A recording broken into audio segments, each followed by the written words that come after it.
నష్టపోయే అవకాశం ఉంది. కాబట్టి ముందు వెనక చూసుకొని నడిపించే ప్రయత్నం చేసుకోండి.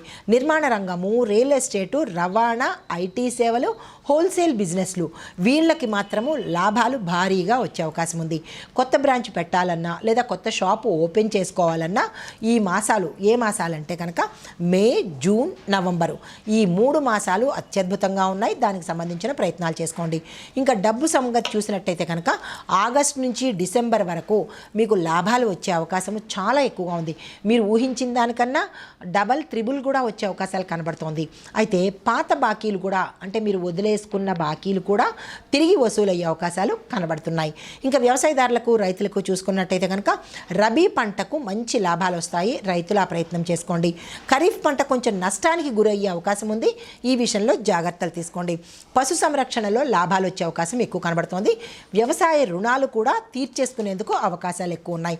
అయితే లాభదాయకమైన పంటలు ఏం వేస్తే బాగుంటాయంటే కనుక బత్తాయి, పప్పుధాన్యాలు, పూలు, కూరగాయలు ఇవి వేసినట్టయితే కనుక విశేషమైన లాభాలు వస్తాయి. దిగుబడి పెరుగుతుంది. మార్కెట్లో గిరాకీ కూడా పెరిగే అవకాశం కనబడుతోంది. అయితే